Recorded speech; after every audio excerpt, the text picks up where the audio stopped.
Group Director, Prashanti Group of Institutions, Ujjain. Dr. Vikrant Singh Tomar is a young, acknowledged trainer, academician, scholar, writer, and a management consultant. Worked as a national training resource of ICF AI University, Hyderabad.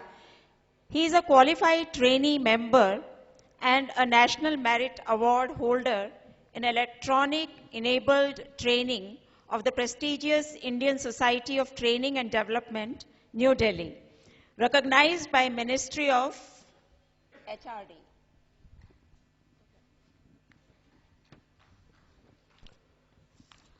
Good afternoon, everybody. The topic on which we are going to talk is 5 koshas, the fifth dimension of life. He was a small boy when he went to his master for the first time ever in his life, and he knocked the door, and master was inside his house only. When he knocked the door, master asked, "Who's there?" The boy didn't reply anything. He again knocked the door. Again master asked, "Who is there?" He didn't reply anything. He again knocked the door. Master again asked, "Who is there?" He didn't reply anything. Getting a bit irritated, master went up and opened the door. The moment master opened the door and he saw that boy there, master asked, "Why didn't you reply? I asked three times. Who is there?" That small boy, with modesty, he replied, "Master, this is the question which has brought me to you. Who am I?" And you are asking, "Who is there?" Who is there, you were asking, and I didn't have the answer of the question, and that is the question that brought me here. Who am I? Dear friends, the same question is the lingering question since ages and centuries. The question that many sages, seers, and saints have tried to answer. Swami Chinmayanand in USA, when he was addressing an assembly, one of the participants asked a simple question that many of us must be having also. He said, "Master, I have gone through Gita 10 times in my life, but there is no change in my life. 10 times I have gone through Gita." Chinmayanandji very modestly said, "Dear friend, has Gita gone through your life even once? If even once Gita will go through your life will change. It doesn't matter how much you go through Gita. What matters is how many times Gita has gone through." It is actually at many times is not much important how much you value the master. More important is that you should master the values. The moment we start mastering the values, master itself gets valued.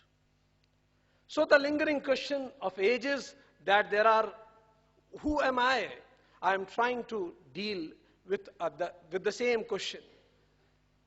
It is identified that in Indian spiritual scriptures, they say that there are 5 layers of our existence. They call it 5 koshas. 5 layers of our existence. First layer is Annamaya, second is Pranamaya, Manamaya, Vijnanmaya, Anandamaya. We all know about it. Would like to deal with it. First kosha, they say Annamaya Kosha, and they say there are various layers of our existence. Annamaya Kosha, we eat food and this body is made up of that.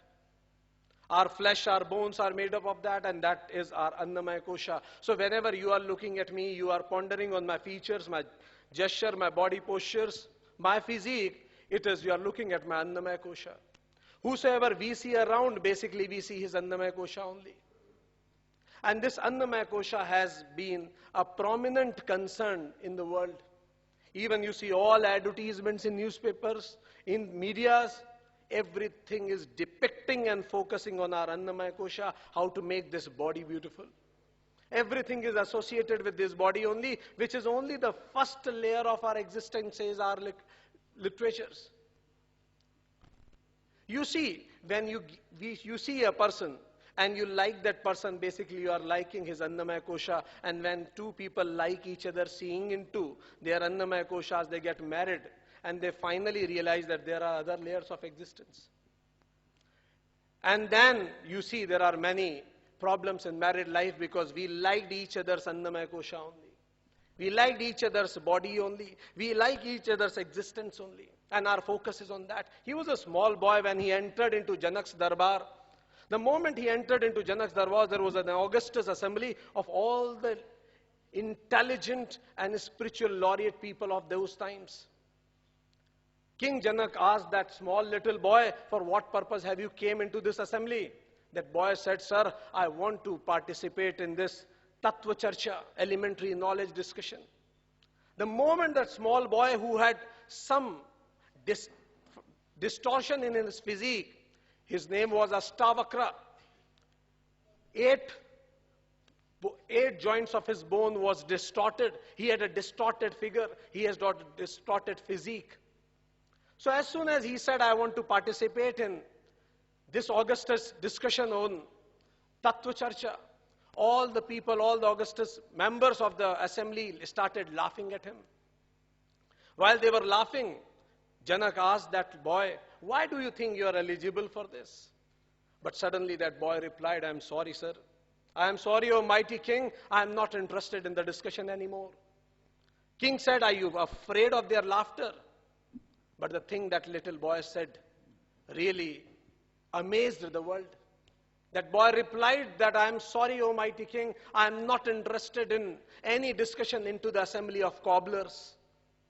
The moment he said into the assembly of cobblers, King Janaka became furious and he said, oh little boy, explain or you will be cut into pieces.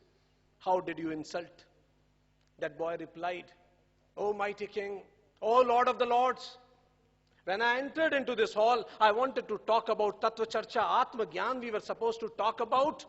But as soon as I entered, everybody laughed at me because they saw my age and my distorted figure. None of them realized that behind this Annamaya Kosha, behind this distorted, dysfunctional body, there is a straight soul that I also carry.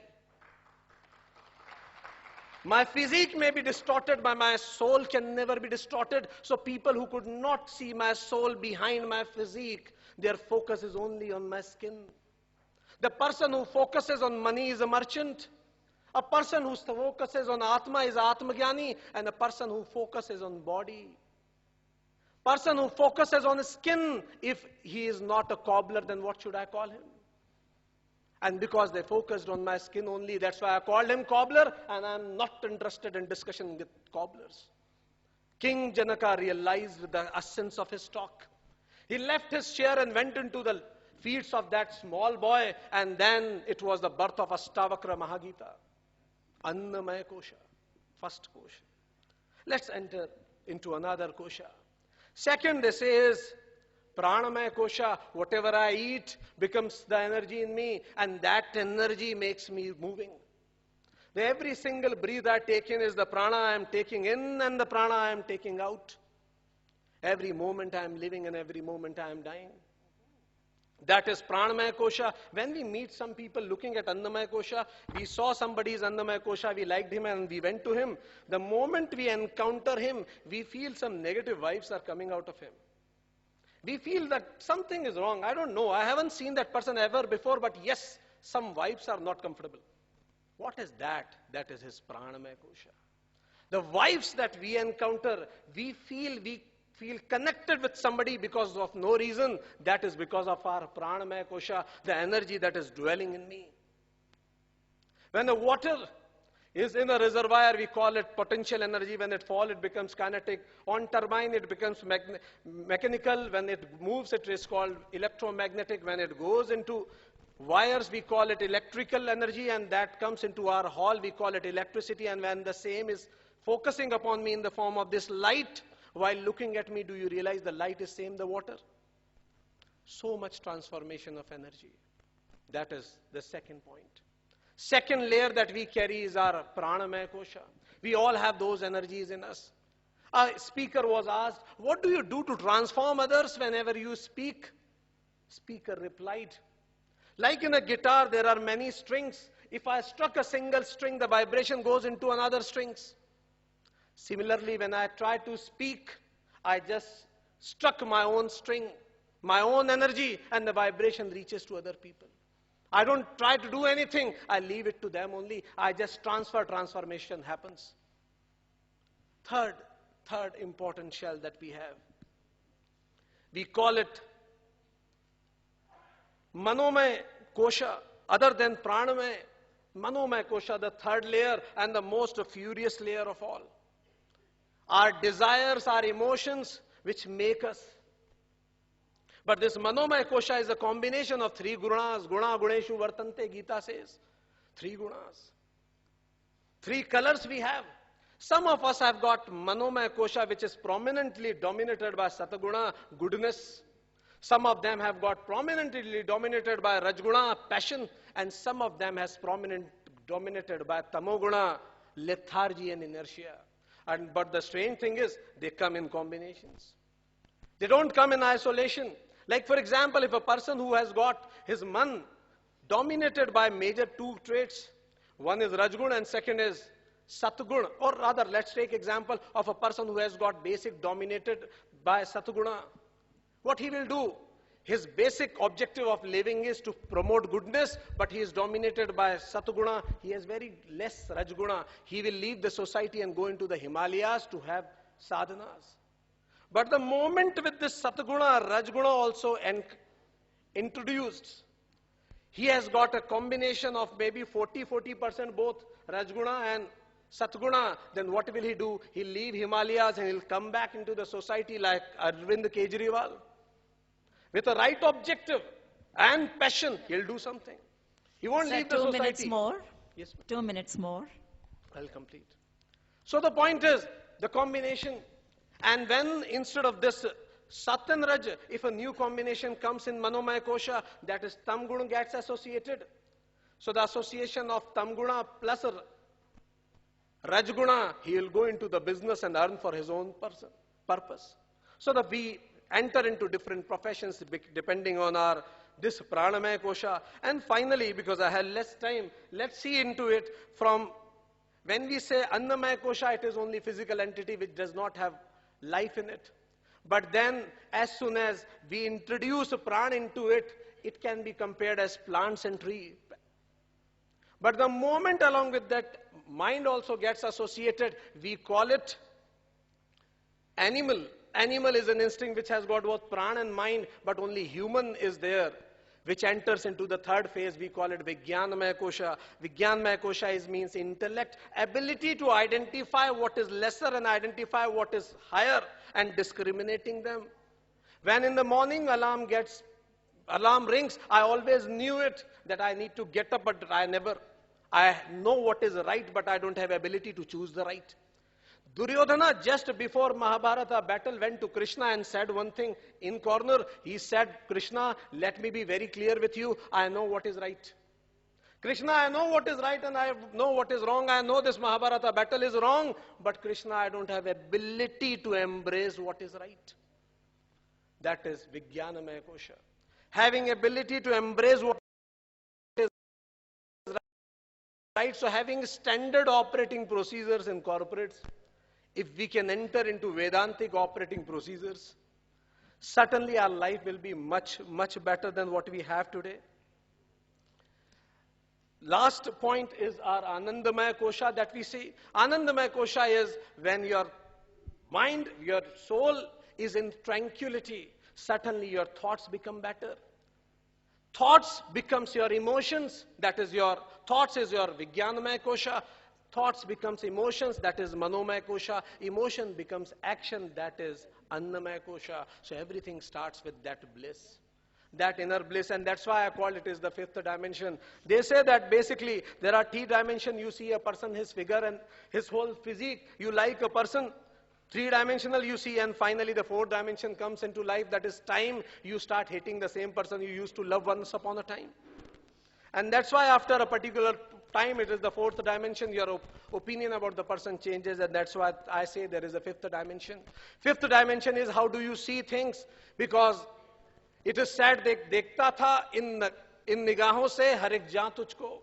Wherever I used to see you only. देखता था इन निगाहों से हर एक जा तुझको, पर उन्हीं में तू निहा था, मुझे मालूम न था. The way you see the world, at times the scratch you see into the world is in your own eyes or your own specs. So this is the fifth dimension, and there are three illusions. Three dimensions has got optical illusion. I am running short we of have time. to wind up. And Maya I'm is the so ultimate sorry. illusion. I'm completing, ma'am. And yoga is the termination of those illusions, because all 8 limbs of yoga deals with different these koshas. Thank you very much.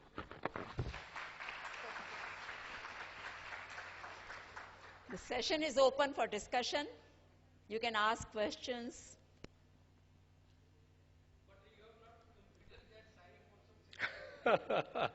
I'm sorry, poor time management must be.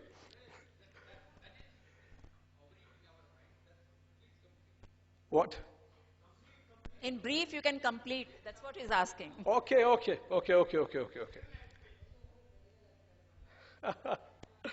So I was just discussing that only, that these different, like I didn't mention about Vijnanmaya Kosha, ability to identify what is Shreya and what is Preya and then discriminating it. Look why I am talking about Vijnanmaya Kosha is, we all taught our children how to write for 10 years. We taught him how to speak for 20 years, more or less. Still people come to me how to speak. 30 years we teach our children how to write and how to speak. But research says that in our life we write not more than 6 months.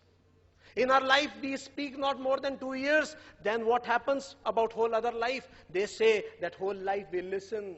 25 years in our life we listen, and we were never taught how to listen, and that's why nobody is listening. See, in the offices, junior will say, sir, boss sunte nahi hai. घर में wife will say sir ये सुनते नहीं है. Nobody is listening to anybody. Younger brother will tell to elder brother, कोई सुनता नहीं है, because nobody was taught how to listen. Teach children how to listen. The moment they'll understand how to listen, half of the problems will be gone. And that's why, because people are not listening to each other, we have paid listeners. We call them psychologists. They charge 1,000 rupees to listen to you without being judgmental. Then the last thing, I know I'm running short of time. Last thing is teach them how to think, and then the most important thing. Because research says that 40 years of our life, we think. Every day we have 45,000 thoughts in our mind. Ability, that's why we feel tired even if we are at home. We didn't go to home, but go to work, but still we are tired. 45,000 thoughts we are processing in a single day. Teach him how to think. So many examples you'll see around, that she left me and that's why I am committing suicide. I lost my job, I am committing suicide. Why? Because nobody was taught how to think. Vijnanmaya Kosha. The moment we'll start thinking, we'll understand the science of it, life will become very beautiful. Thank you very much.